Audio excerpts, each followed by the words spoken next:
Hi there, and welcome to Nerf News from the Owl Ranch, episode 41. Now today, I decided to go Disney's California Adventures in Disneyland and do the update. Well, there's another reason than that. I turned on my light the other day and it just didn't turn on. It was off. I burned out the light. Then I go to find out that the light that the former people that owned our house decided to put in the ceiling fan is some foreign tube mercury arc kind of deal that needs to come from like Italy or someplace, and will take 3 weeks. Well, so I guess I'm doing this outside for a while. It might get here sooner. I hope it does, because that really sucks. But it's my only light in my room, and that's it. Other than my little LED lights, but I don't think that's gonna suffice for video. But yeah, check it out. Wow. This could be yours as much as you can afford it. And you can hang out and talk to people and, you know, have fun. So, let's get cracking, shall we? So let's see here. What is new this week? Okay, so Boomtendo took his Caliburn, and we all saw what he did with making it feed Boomco darts. But now he's taking a Spring Thunder, and he's done it, and I guess he's pulling some pretty impressive velocities. He was calling 271 feet per second slow. He asked me about what the optimal barrel length would be. I said, probably around, start with 26, but it's probably somewhere around 2 feet or so. But it's hard to tell with the Boomco system, because the Boomco system is a little different. However, I found that this is going to be really cool. So Armageddon is going to be really having some good power, some good speed, some good velocity. Oh yes, oh yes. So we'll have to see about that, but it's looking pretty crazy for Boomco. A lot of people don't like Boomco, what have you, but I personally think that it's just like any other ammo format. It just takes a little time to get. It's just like any other blaster format. Let's say pistols, for example. My main point of pistols was that it's just another blaster format. You just got to learn how to get the most out of it. Chronos, same thing. It's a different kind of feed system. Once you get used to it, it's great, but it takes some getting used to. And I think that, you know, when you got 1 or 2 or 3 people working on Boomco, and you got thousands of people working on Nerf, that's a bit different. But I'm really proud of them. I think this is gonna really kick some major butt. So we'll have to see Armageddon how good this thing is. And maybe I might be running for the hills. I mean, imagine that. Me running away. Never. So this week, we got a really good, something really cool. You know my favorite darts I like to cut and make Steffens? Dude, they now are selling a tub of these, 500 for $22.70 something. I forget what the exact amount of money is, but it's around 22 bucks. That's really cool, because if they're 22 bucks, that's like 2 cents a dart. Whoa, and to make 2 Steffens out of each, that's 1 cent a dart. Wow. No, my heads are about 10 cents a piece when I can get them, which I usually can't. But, wow, I mean, that's really, really cool. And if you think about it, for open breech stuff, I mean, that's great just for a standard dart, a waffle head. I tend to think that the Adventure Force dart as a straight dart, just, you know, knock stuff into full length, yeah, the heads are too wide. I kind of like on the Scorpion, how they're pointed. I like that. I wish I could get some more of those, but I have not been able to find a pack of those. If I could, I would get them, but I can't. And I'd love to get some more pack of these. Who the heck wouldn't? But I got enough of a stash to last me for a while. It's pretty cool. It's pretty cool stuff. You know, the price of stuff really going down. New York Toy Fair, we saw a lot of cool Buzzbee stuff. I only saw like Buff Daddy cover it, and you know, What the Foam has covered it. But there's some cool stuff. There's a blaster that kind of flips around. It can prime like this. They flip down the stock and prime like so. And then they're coming out with a 30-round drum, which is pretty interesting. And it's a center drum. It's not one that's on the side like the 35, which is cool. But they're going to need something big like that to compete with the 50. Everybody's going to want the 50-rounder. Even if they don't want the blaster, they're going to want the 50-rounder. That bird almost went for me. but you know, I'm safe, right? For now. And yeah, and you know, there's a lot of really nifty stuff coming out. Drac did a video on the Hercules. It's a bottom feeding, and I don't mean this in a bad way. It's a bottom feeding blaster rather than a top feeding blaster. 6 rounds. I think that's really cool. You know, lots of really interesting stuff this next year. Last year was kind of a bummer. There was only a few good blasters, but there was still one that was good enough to even now is a highlight, and that's the Chrono Mag. And Joshua Church recently did a Chrono Mag modded by an alpaca breech, and it looks really cool. His paint jobs are really awesome. I'm going to try to put links of everything in the description, but it looks pretty interesting. Yeah, seeing people carry the torch Chrono Mag, and Dwayne Stanley's making one. Ooh, I cannot wait to see what Dwayne Stanley does with the Chrono Mag. That is gonna be hot.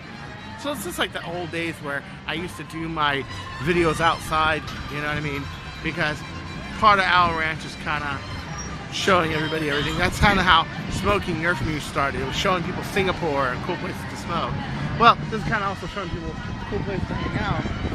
And this year, Disney is going to get Star Wars Land, which is going to be crazy because they're expecting like 200,000 people there and they're not even bothering advertising the event.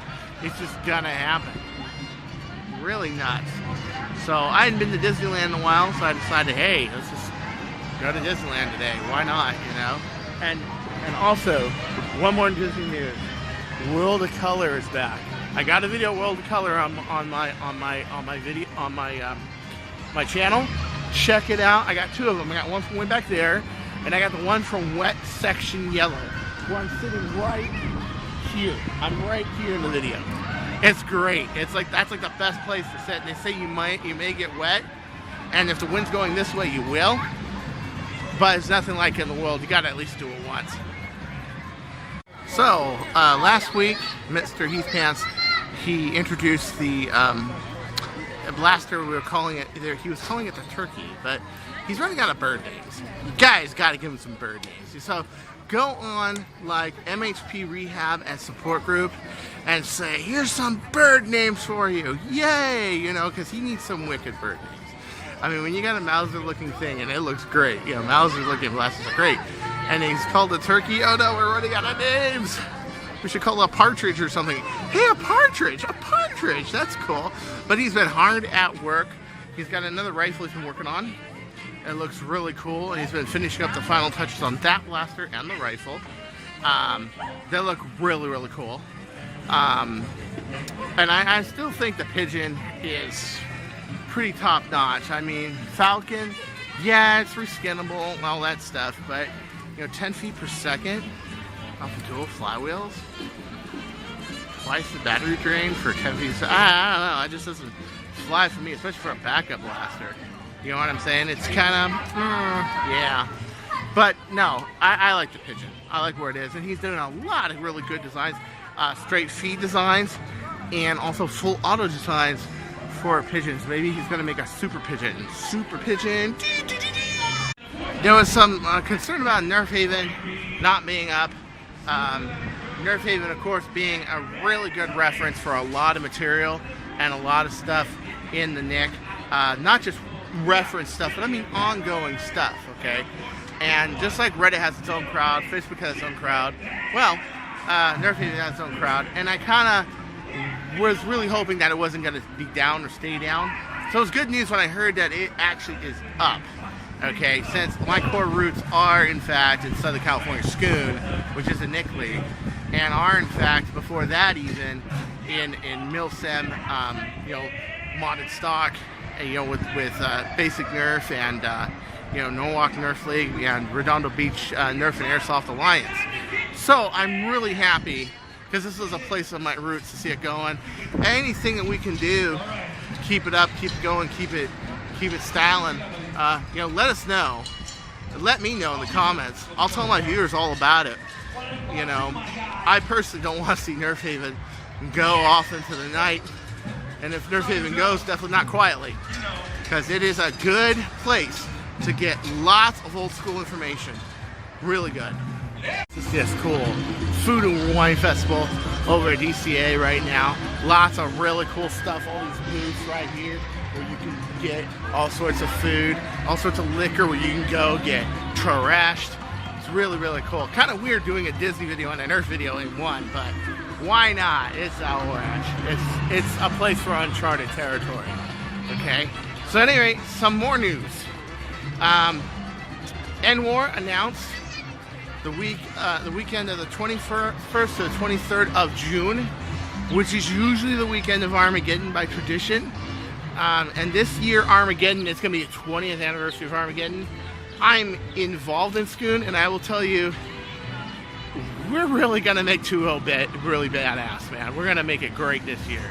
Really awesome, you know. Armageddon 20 is just going to be just killer.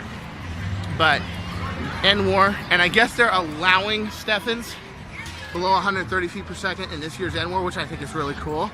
I won't be there, of course, because everybody expects me to be at Armageddon, and why would I trade a 130 foot per second war for a 350 cap war? Chris wouldn't trade that for the world, but I'm hoping to see everybody at Ragna. I'm going to try to make it Ragna Oktoberfest this year, again, because I really liked that setting. I really liked meeting Bob Lolo. I liked, you know, meeting, you know, Bobble Bob. He was one of my big mentors on the Facebook boards. He always calls my shit out, and I love that about him. Such a great guy. And so many other people. I got to meet Wacom. I got to meet Xavier. I got to meet so many people that I like a lot. So this is going to be a really cool year. Great year for the blasters. Great year. No more reskins. Actual good blasters, you know. And some really, really cool stuff. And as you can see, good time to have a pass right now. Food and wine, music, people, atmosphere everywhere. I love atmosphere. That's my big thing going to a setting, is atmosphere. I love it. So anyway, I'm going to go rejoin the atmosphere. This is the news Owl Ranch episode 41 for the week. I'm really sorry I couldn't do it inside. Hopefully next week we'll have that light, but it's like a one-of-a-kind kind of deal, and last time it did take a few weeks to get. So if not, next week we'll be smoking outside or doing something like that. I'll throw some links in the description so you all get it. So until next time, this is Chris Cartaya saying, don't you go changing, or I'll find you. And you see that big mouse head? It will haunt you in your nightmares forever.